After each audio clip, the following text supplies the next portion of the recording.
खूप जास्त फवारे मारा आणि खूप जास्त खतं टाका आणि हे खतं टाकल्यानंतर कांदा एवढा झाला आणि हे फवारे मारल्यानंतर करपा पळून गेला, अशा पद्धतीने आपल्याकडनं काहीच भेटणार नाही. एक शेतकरी आहे आणि जे मी करतो, जे मला चांगलं वाटतं तेच मी तुमच्यापर्यंत घेऊन येतोय. नमस्कार शेतकरी बंधूंनो, मी बीटी गोरे आणि बीटी गोरे यूट्यूब चॅनलमध्ये तुमचं हार्दिक स्वागत. मित्रांनो, सीझन आलेला आहे कांदा बियाणं टाकण्याचा आणि नंतर कांदा पुनर्लागवड करण्याचा. तुम्हाला माहिती आहे की 1 एकरमधनं 25 टन कांदा आपण घेतो आणि 1 एकरमधनं 25 टन कांदा घेण्यासाठी कांद्याच्या बियाणाच्या निवडीपासून काम करणं गरजेचं आहे. फक्त खतं टाकून किंवा फक्त फवारे मारून 25 टन उत्पादन येत नसतं. मग आता जो 4 तासाचा बीटी गोरे यूट्यूब चॅनलवरती व्हिडिओ आहे, जो की प्रात्यक्षिक केलेलं होतं आणि त्या प्रात्यक्षिकाच्या माध्यमातून 25 टन कशा पद्धतीने आपण घेऊ शकतो ते मी तुम्हाला दाखवलेलं आहे. आता यावर्षी कोणकोणत्या गोष्टीमध्ये बदल केलेला आहे त्या गोष्टी पण मी तुम्हाला सांगणार आहे. सगळ्यात महत्त्वाचं जे मी तुम्हाला सांगितलेलं होतं की कांद्याचं बियाणं जोपर्यंत तुम्ही तयार करू शकता, नैसर्गिक आपत्ती आपल्याकडे येत नाहीये, तोपर्यंत विकत घ्यायचं नाहीये. कारण कांदे आपल्या घरी असतात. चांगले चांगले कांदे जर आपण निवडले आणि ते जर ठेवले आणि आता कांद्याचं ज्याला आपण डोंगळे म्हणतो किंवा कांदे लावून त्याच्यापासून गोट येतात आणि त्याच्यापासून बी तयार करतो, तर साधारणतः ऑक्टोबरच्या एंडला किंवा नोव्हेंबरच्या पहिल्या आठवड्यामध्ये आपण त्याची लागवड करू शकतो आणि पुढच्या वर्षाचं जे बियाणं आहे ते बियाणं आपल्याला त्याच्यामधनं मिळू शकतं.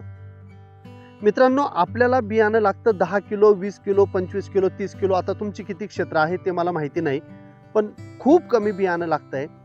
आणि जी कंपनी आपल्याला बियाणं विकते ती company 2 ton, 5 ton, 10 ton, 50 ton, 100 ton, 200 ton असं करते. 10, 15, 20 किलो बियाणं तयार करण्यासाठी आपण चांगले कांदे निवडू शकतो, पण 200 टन तयार करण्यासाठी सरलाट कांदा वापरला जातो. मग त्याची जी गुणवत्ता आहे ती गुणवत्ता तुम्हाला त्या कांद्यांच्या सिलेक्शनपासून राहते आणि हे अतिशय सोपं आहे. आणि मी नवीन कोणतीच गोष्ट सांगत नाहीये, हे आपले आजोबा पंजोबा करतच होते. आपण फक्त पॅकेटमधनं आलं की चांगलं आहे ह्या एका धर्तीवरती आपण ते विकत घेतोय. मी कोणत्याही कंपनीच्या बाबतीत किंवा दुकानदारांच्या बाबतीत बोलत नाहीये, परंतु जर आपण आपलं बियाणं केलं तर त्याच्यामध्ये प्युरिटी आपण मेंटेन करू शकतो आणि चांगले चांगले कांदे जे आहेत तेच घेऊन त्याच्यापासून आपण अतिशय चांगल्या पद्धतीने बियाणं तयार करू शकतो. तर हे यावर्षी करा. जर मागच्या वर्षी तुम्ही केलेलं नसेल तर यावर्षी सगळ्यात चांगल्या ज्या काही कंपन्या असतील त्या कंपन्यांचं तुम्ही बियाणं घेऊन या आणि ते बियाणं तुम्हाला टाकायचं आहे. मग आता सगळ्यात पहिलं येतं की बियाणं आणल्यानंतर किंवा आपलं घरचं बियाणं जर असेल तर त्या बियाण्याला आपल्याला बीज प्रक्रिया करणं गरजेचं आहे. बिना बीज प्रक्रिया करता कांद्याचं बियाणं टाकू नका. आणि बीज प्रक्रिया करताना फक्त आपल्याला जैविक बीज प्रक्रिया करायची आहे. आपल्याला कोणतंही कीटकनाशक जमिनीमध्ये टाकायचं नाहीये, कोणतंही बुरशीनाशक आपल्याला जमिनीमध्ये टाकायचं नाहीये. कारण जे काही बायो फर्टिलायझर आहेत किंवा बायो पेस्टिसाइड्स आहेत, बायो फर्टिलायझर तुमच्या जमिनीमध्ये त्या मुळांच्या बाजूला वाढतात आणि त्या बारीक आलेल्या रोपट्याला जे अन्नद्रव्य पाहिजे ते उपलब्ध करून देतात, मुळांची वाढ चांगली होते. आणि जर तुमच्या जमिनीमध्ये किंवा कोणत्या बियाणाच्या माध्यमातून हानिकारक बुरशी किंवा जीवाणू आलेला असेल तर त्याला कंट्रोल करण्यासाठी बायोपेस्टिसाइड्स राहतात. जसे बॅसिलस आहेत, जसे सुडोमोनस आहेत, जसे ट्रायकोडर्मा आहेत. याचा त्याला बीज प्रक्रिया करण्यासाठी वापर करायचा आहे. मग आता बीज प्रक्रिया करताना एकतर बायो फर्टिलायझर आपल्याला घ्यायचे, ज्याला आपण जैविक खतं म्हणतो, आणि बायोपेस्टिसाइड म्हणजे जैविक कीटनाशक आपण त्याला म्हणू शकतो, ते आपल्याला घ्यायचे आहेत. आणि जर्मिनेशन चांगलं होण्यासाठी आणि जर्मिनेशन करताना जे काही त्याच्यातनं निघणारं मूळ आणि त्याच्यातनं निघणारा शूट वरचं जे आहे ते एकदम स्ट्रॉंग निघावं. कारण जेवढं ते स्ट्रॉंग तेवढा कांदा तुमचा मोठा होतो, जेवढं ते वीक तेवढा कांदा तुमचा लहान राहतो. म्हणून ही सगळ्यात महत्त्वाची गोष्ट आहे की त्याला आपल्याला एक PGR मी म्हणेल किंवा त्या बियाण्याची उगवण क्षमता चांगली करण्यासाठी किंवा त्याला एकदम स्ट्रॉंग बाहेर निघण्यासाठी त्याची ट्रीटमेंट करायची आहे. मग आता इथं मी तुम्हाला 2 प्रोडक्ट सजेस्ट करेल. बायो फर्टिलायझर आणि बायो पेस्टिसाइड्स एकत्र असलेलं एक प्रोडक्ट आहे सायंट केमिकलचं, ज्याचं नाव आहे डॉक्टर ग्रोथ. डॉक्टर ग्रोथ हे पावडर फॉर्म्युलेशनमध्ये आहे आणि डॉक्टर ग्रोथ हे पांढऱ्या रंगाची पावडर आहे, जी पावडर तुम्हाला खोलायची आहे आणि त्यांनी बीज प्रक्रिया करायची आहे. 1 किलो बियाण्याला 10 ग्रॅम फक्त डॉक्टर ग्रोथ घ्यायचा आहे. आता मला माहिती नाही, कारण मी हे प्रोडक्ट डाळिंबाला वापरतो म्हणून माझ्याकडे शिल्लक होतं. तुम्हाला छोटं पॅकिंग मिळेल नाही मिळेल मला बाजारामध्ये चौकशी करा, पण जर मिळालं किंवा इतर पिकं तुमचे कोणतेही असेल उरलेलं त्या पिकाला तुम्ही देऊ शकता, ऊसाला देऊ शकता, डाळिंबाला, द्राक्षाला, कशालाही तुम्ही ते देऊ शकता. तर बायो फर्टिलायझर आणि बायो पेस्टिसाइड एकत्र असलेलं हे प्रोडक्ट आहे आणि खूप कमी खर्चामध्ये होणार आहे. आणि दुसरं प्रोडक्ट तुम्हाला घ्यायचं आहे रिस्टार्टर. रिस्टार्टर हे जेली फॉर्ममध्ये तुम्हाला येईल. 1 किलो बियाण्याला 5 ग्रॅम, 1 किलो बियाण्याला 5 ग्रॅम हे दोघंही प्रोडक्ट तुम्हाला घ्यायचे आहेत. थोडंसं पाणी याचं करायचं आहे आणि ते पाणी तुम्हाला त्या कांद्याच्या बियाण्यावरती शिंपडायचं आहे आणि जस्ट हाताने त्याला हलक्या हाताने असं रगडून चोळायचं नाही आहे, जस्ट फक्त त्याला मूवमेंट करायची आहे त्याची, जेणेकरून त्याला हे बायो फर्टिलायझर, बायो पेस्टिसाइड्स आणि रिस्टार्टर हे त्याला लागल. आणि मग त्याचं कोटिंग झालं की तुम्हाला सावलीमध्ये थोडंसं त्याला सुकवायचं आहे आणि ते एकदा सुकलं की तुम्हाला सुरुवातीला जाणवेल की 2-3 बियाणं एकत्र त्याला चिकटलेले आहेत. जोपर्यंत ते ओलं आहे तोपर्यंत जाणवेल, पण जेव्हा ते कोरडं होईल तर सुट्टं सगळं एक एक बियाणं होईल, थोडेसे हात काळे होतील. मग आता एकदम चांगलं काळं कांद्याचं बी आणखी काळ्या रंगाचं तुम्ही केलेलं आहे, त्याची जैविक प्रक्रिया तुम्ही केलेली आहे. फक्त इथं माझी एकच तुम्हाला विनंती आहे, जैविक प्रक्रिया झाल्यानंतर तुम्हाला हे बियाणं त्याच दिवशी टाकायचं आहे. शेतामध्ये त्याच दिवशी गेलं पाहिजे आणि लगेच त्याला पाणी मिळालं पाहिजे, कारण आपण पाणी लावतोय बियाण्याला आणि पाणी लावलं तुम्ही जर त्याला पुन्हा बॅगमध्ये भरून ठेवलं आणि 8 दिवसांनी तुम्ही म्हणसाल की आता बीज प्रक्रिया केलेली आहे, उगवण क्षमता कमी होणार आहे, कारण त्याची पाणी लागल्यामुळं जर्मिनेशन त्याचं स्टार्ट झालेलं आहे. तर ते त्याच दिवशी तुम्हाला ते टाकायचं आहे. क्लिअर? तर बीज एकदम चांगल्या क्वालिटीचं घ्यायचं आहे. 2 नंबर तुम्हाला बीज प्रक्रिया करायची आहे. मग आता बीज प्रक्रिया झाल्यानंतर आता आपल्याला शेतामध्ये बी टाकायचं आहे. साधी सोपी पद्धत आपला शेतकरी कोणती करतोय, डायरेक्ट बी हातात घ्यायचं आणि अशा पद्धतीने ते विस्कटत चालायचं आणि नंतर आपण पंजा वापरतो आणि त्या पंजाने आपण ते रहाळतो. मित्रांनो, जर तुम्हाला बियाण्यामध्ये 25% बचत करायची असेल, म्हणजे जर तुम्ही आज 2000 रुपये किलोनी बियाणं घेणार असाल आणि फक्त 500 रुपये तुमचे वाचवायचे असतील,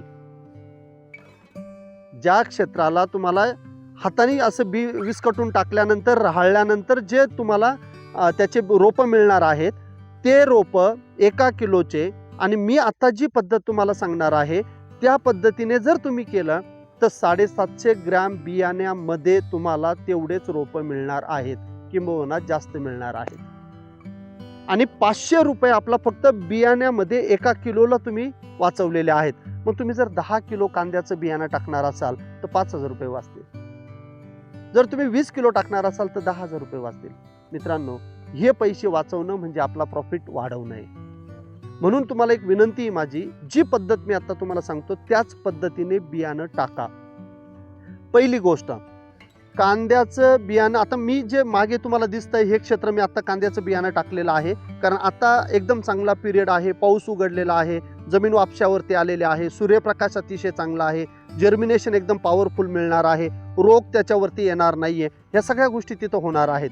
म्हणून ही सगळ्यात महत्त्वाची गोष्ट एक आहे की तुम्हाला जी रोपं टाकायची आहेत ती लवकरात लवकर टाका, कारण जेवढं तुम्ही लेट करता तर लेट केल्यामुळं तुमचा कांदा निघायला एप्रिल एंड मे मध्ये निघतो तो, आणि नंतर मग जेवढं आपल्याला 21 दिवस कांदा पोळीमध्ये मस्तपैकी रापला पाहिजे किंवा चांगला सुकला पाहिजे आपण ज्याला म्हणतो, ते आपल्याला दिवस मिळत नाहीये, कारण पाऊस येतो, ढग येतात आणि लवकर जर आपला मान्सूनच्या पूर्वीचे जर पाऊस आले तर आपल्याला घाई करावी लागते आणि तो ओला कांदा आपण घेतो आणि चाळीमध्ये स्टोअर करतो, आणि मग तो कांदा जर चाळीमध्ये स्टोअर केला तर त्याची टिकवण क्षमता आपल्याला चांगली मिळत नाहीये. म्हणून तो जो 4 तासाचा व्हिडिओ आहे त्याच्यामध्ये मी क्लिअर कट बोललेलो आहे की तुम्हाला कांदा उपटल्यानंतर पाथी खालीच कापण्यापूर्वी तुम्हाला 2 दिवस ठेवायचा आहे, आणि जेव्हा तुम्ही ती पात कापता, कापल्यानंतर त्या पाथीखाली त्याला झाकून ठेवा, त्याची पोळ लावा आणि ते 21 दिवस ठेवा आणि नंतर त्यातनं सॉर्टिंग करून ज्याला जखमा आहेत वगैरे छोटे आहेत, चिंगळ्या आपण ज्याला म्हणतो, ते बाजूला काढा आणि नंतर स्टोअर करा. 1 नंबरचा कांदाच फक्त स्टोअर करायचा. दुबाळकी असतील, डोंगळे असतील, बारीक चिंगळ्या असतील त्याला बाजूला ठेवा. जसजसे रेट वाढतील तसं त्याला पहिलं काढायचं, कारण दुबाळके असतील किंवा डोंगळ्याचे कांदे असतील त्याची टिकवण क्षमता कमी असते. मोठ्या कांद्याची टिकवण क्षमता कमी असते. जी चिंगळी असते तिची गोलटी आपण ज्याला म्हणतो त्याची टिकवण क्षमता जास्त असते. तर त्या पद्धतीने तुम्हाला मग मार्केटला कोणतं आधी न्यायचं ते तुम्हाला तिथं ठरवायचं आहे. परंतु आता आपल्याला रोप टाकण्याचा कालावधी हा आहे, जास्त लेट करू नका. जेवढं तुम्ही लेट करणार तेवढे पुढचे प्रॉब्लेम तुम्हाला पुन्हा येणार आहेत. कारण 15-15 दिवसाचा गॅप हा खूप मोठा राहतो आणि शेवटी साईज ही जी आहे ना, कांद्याला खूप ऊन वाढलं तर मग स्कॉर्चिंग येणं, पात चांगली न राहणं, मग पातीतला जो अर्क त्या कांद्यामध्ये जातो आणि त्याने जो कांद्याचा आपल्याला साईज मिळते शेवटच्या स्टेजला, ती आपल्याला मिळत नाहीये ऊन जास्त झाल्यामुळं. तर ही एक सगळ्यात महत्त्वाची गोष्ट मी तुम्हाला सांगितली. तर आत्ता तुम्हाला कांद्याचं बियाणं टाकायचं आहे. मग आता बियाणं टाकायचं आहे तर कोणत्या पद्धतीने? वाफ्यांमध्ये बियाणं टाकायचं नाहीये. आपल्याला बेड तयार करायचे आहेत आणि बेडवरती बियाणं टाकायचं आहे. बेडची रुंदी असावी 6 फुटाची, लांबी किती पण चालेल जेवढी तुमची असेल त्या पद्धतीने, आणि त्या बेडवरती तुम्हाला रोप टाकायचं आहे, बी टाकायचं आहे. परंतु माझ्या डाव्या हाताला आणि माझ्या उजव्या हाताला तुम्हाला काहीतरी वेगळं मशीन दिसतंय आणि हे मशीन तयार केलेलं आहे. माझे एक मित्र आहेत, कांद्याचे अतिशय उत्कृष्ट शेतकरी आहेत, उज्ज्वल जाधव म्हणून, ज्यांनी BSc ॲग्रिकल्चर केलं आणि त्याच्यानंतर फक्त शेतीसाठी वाहून घेतलेलं आहे. कोणताही व्यवसाय नाही, कोणतीही नोकरी नाही, डायरेक्ट शेती ते करतात. 25 एकर कांदा दर वर्षाला करतात आणि कांद्यामध्ये नवीन गोष्टी शेतकऱ्यासाठी पूरक ज्या आहेत त्या तयार करतात, त्याचं संशोधन करतात आणि मग मला सांगत राहतात, अरे तू हे यूट्यूबच्या माध्यमातून बाकी शेतकऱ्यांना पण सांगतात तर त्यांना फायदा होईल. हे जे 25% आपलं बियाणं वाचणार आहे हे त्यांनीच मला सांगितलेलं आहे आणि मी यावर्षी त्यांच्या मेथडनी बियाणं टाकलेलं आहे, जे आता तुम्हाला मागे मी दाखवतोय. जे काही आता फोटोग्राफ तुम्हाला दिसत आहेत हे त्यांच्या स्वतःच्या शेतातले आहेत की ज्यांनी ह्या पद्धतीने बियाणं टाकलेलं आहे. कसं दोरीमध्ये ते बियाणं दिसतंय आणि त्याची क्वालिटी पहा तुम्ही की क्वालिटी किती जबरदस्त त्यांनी तयार केलेली आहे. जे आत्ताच्या सीझनचं, ज्यावेळेस मी त्यांच्या शेतामध्ये 10 दिवसापूर्वी गेलेलो होतो त्यावेळेचे हे जे फोटोग्राफ्स आहेत हे फोटोग्राफ्स तुम्हाला इथे दिसत आहेत.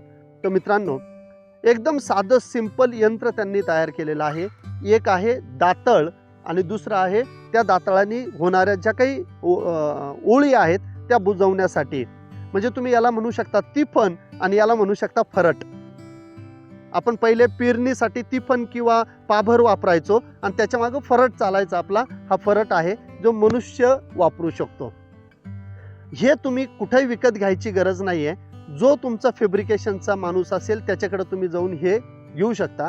ही जी रुंदी आहे याची, ही रुंदी एवढी असावी की तुम्ही ज्या ओळी घेणार आहे त्याच्या मागे जी महिला तुमची बसणार आहे ती पहिल्या ओळीमध्ये टाकू शकली पाहिजे. म्हणजे एकदा यांनी जर ओळी घेतल्या, समोर असे आडवं ओढलं तर ते जे होणाऱ्या खुणा आहेत त्या खुणांच्या मागे ती महिला बसली पाहिजे आणि तिच्याकडचं जे बी आहे ते बी हात लांबून तिनं असं पुढं टाकता आलं पाहिजे. एकट्टी सगळ्या ओळी ओढून ठेवायच्या नाहीयेत, कारण एकट्टी सगळ्या ओळी ओढून ठेवल्या की ती महिला त्याच्यावरनं बसत मागे येणार आहे आणि ते सगळं बुजलं जाणार आहे. म्हणून इथे काय करायचं आहे की हे ओढायचं, त्याच्या मागं महिला बसेल. ती जेवढ्या आता 1 2 3 4 5 6 7 8 ओळी तयार होणार आहे. पहिल्या ओळीमध्ये बी टाकलं, दुसऱ्या ओळीमध्ये बी टाकलं, तिसऱ्या ओळीमध्ये बी टाकलं, चौथ्या ओळीमध्ये बी टाकलं, 5व्या ओळीमध्ये, 6व्या 7व्या 8व्या ओळीमध्ये बी टाकलं. एवढा हात त्यांचा पोचेल एवढीच रुंदी तुम्हाला घ्यायची आहे. तुम्हाला वाटत असेल की 8 नाही पाहिजे, मला 7 करायचं आहे, 7 करा, काही प्रॉब्लेम नाही आहे. क्लिअर झालं सगळ्यांना? आता हे जे 2 दात आहेत त्या 2 दातांमधलं अंतर किती ठेवायचं? हे अंतर ठेवायचं आहे 5 ते 6 इंच. 5 ते 6 इंच अंतर ठेवायचं आहे.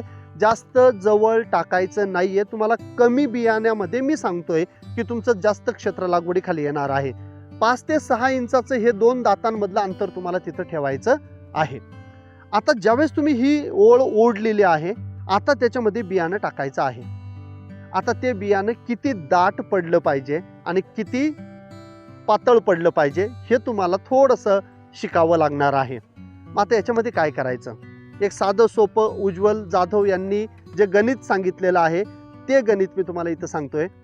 6 फूट रुंदीचं जर तुमचं बेड असेल तर ते बेड 70 फूट लांबीचं ह्या ओळी ओढल्यानंतर जे तुम्ही बी टाकणार आहे 70 फूट लांबीला तुम्हाला 250 ग्रॅम बियाणं लागलं पाहिजे. आता तुम्हाला पहिल्यांदा जेव्हा टाकायचं आहे त्यावेळेस तुम्ही हे माप घ्या, 250 ग्रॅम बियाणं द्या, 2 महिला बसवा एका बेडवरती 3-3 फुटामध्ये आणि त्यांना सांगायचं की तुम्हाला हे टाकत यायचं आहे.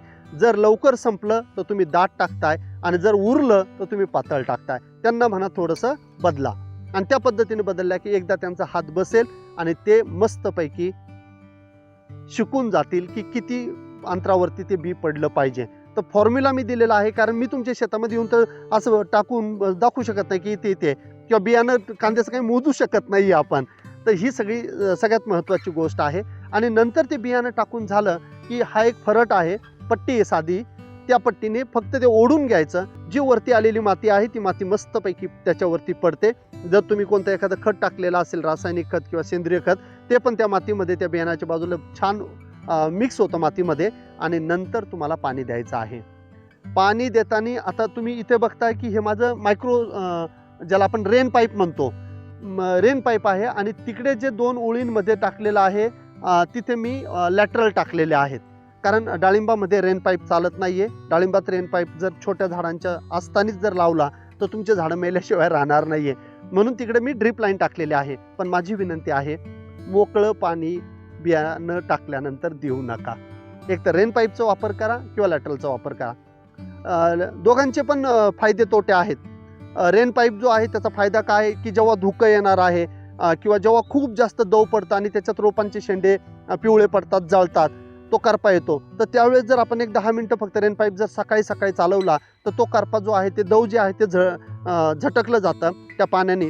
तर तो एक फायदा आपल्याला त्याच्यातनं मिळू शकतो. ड्रिपने आपल्याला तो फायदा नाही घेता येणार. रेन पाईपचा तोटा त्याच्यामध्ये एक आहे की तुम्ही प्रत्येक पाण्याच्या वेळेस जे आहे ते तुम्ही रोपं ओले करता आणि जर उन्हामध्ये ते पाणी दिलेलं असेल तर तिथं करपा येण्याचे चान्सेस जे आहेत ते जास्त असतात, जे तुमच्या ड्रीपमध्ये होणार नाहीये. तर हे त्याच्यामध्ये तुम्हाला कोणतं वापरायचं ते वापरा. पण माझी विनंती आहे की मोकळं पाणी देऊ नका, फ्लडनी देऊ नका. ते बी एका ठिकाणाहून दुसऱ्या ठिकाणी वाहतं वगैरे, सगळेच दुष्परिणाम त्याचे होतात. त्याचा रूट झोन एवढाच राहतो आणि तुमचं पाणी फार खालपर्यंत जातं, वरती टाकलेले खतं सगळे खाली जातात वगैरे, सगळे त्याचे तोटे आहेत. आपल्याला नाही करायचं. जेवढं तुम्हाला बी टाकण्यासाठी एरिया आहे त्या एरियामध्ये स्प्रिंकलर हे जे रेन पाईप आहे ते रेन पाईप किंवा मग ड्रिप इरिगेशनचा वापर तिथं तुम्ही करू शकता. मायक्रो स्प्रिंकलर तुमचे असतील त्याचा पण तुम्ही वापर करू शकता. पण जे मोठे स्प्रिंकलर येतात जे आपण सोयाबीनला वगैरे वापरतो त्याचा वापर करायचा नाही, कारण त्याचा थेंब जो आहे तो मोठा असतो आणि तो थेंब पडला की तिथं निघणार जे काही अंकुर आहे तो अंकुर मोडण्याची चान्सेस मोठ्या प्रमाणावरती असू शकतात. तर ही याला मी उज्ज्वल पद्धत म्हणेल रोप टाकण्याची, कारण माझा मित्र आहे आणि त्यांनी इनोव्हेट केलेलं हे आहे आणि ते मी तुम्हाला सांगितलेलं आहे. ज्यांनी केलं त्याचं नाव मी कायम घेत असतो. तर ही या पद्धतीने आता रोप आपल्याला टाकायचे आहेत. याच्यानंतरचा जो व्हिडिओ आहे तो मी तुम्हाला आणणार आहे तणनाशकावरती. आता आपण ज्या ट्रायल घेतोय की प्री इमर्जन्स आणि पोस्ट इमर्जन्स म्हणजे काय, आता बी टाकलेलं आहे, बी टाकल्याबरोबर दुसऱ्याच दिवशी लगेच तणनाशक मारणं, पाणी दिलं ओलं झालं की तणनाशक मारणं. कारण 45 दिवसापर्यंत तिथे कोणतंही तण येत नाही. त्याचे काही व्हिडिओ, त्याचे काही फोटोग्राफ्स करून मी तुम्हाला तो व्हिडिओ घेऊन येणार आहे. म्हणजेच तुम्ही जे 21 दिवसाचं झालं नंतर मग ते तण पण वाढलेलं आहे, कांद्याचं रोप पण वाढलेलं आहे आणि त्याच्यावरती तुम्ही तणनाशक मारता, मग त्याला आचकलं जातं, मग त्याला टॉनिक द्या हे करा, तर ते करायची गरज पडणार नाही. तर तो व्हिडिओ पण मी लवकरात लवकर देणार आहे. लागवडीची पद्धत यावर्षी आपल्याला कशी बदलायची आहे आणि मल्चिंग पेपरवरती कशा पद्धतीने लागवड करायची आहे, त्या कार्यक्रमामध्ये भांगरे साहेब आलेले होते आणि भांगरे सरांनी मल्चिंग पेपरवरती कांदा केलेला होता आणि खूप चांगल्या पद्धतीने क्वालिटी त्यांची एकसारखा कांदा निघालेला होता. तर यावर्षी मी पण मल्चिंग पेपरवरती कांदा करत आहे. त्याला ऑलरेडी छिद्र पडलेले आहेत. तो पेपर बाजारामध्ये उपलब्ध आहे, तर ते पण मी तुम्हाला व्हिडिओच्या माध्यमातून सांगेल.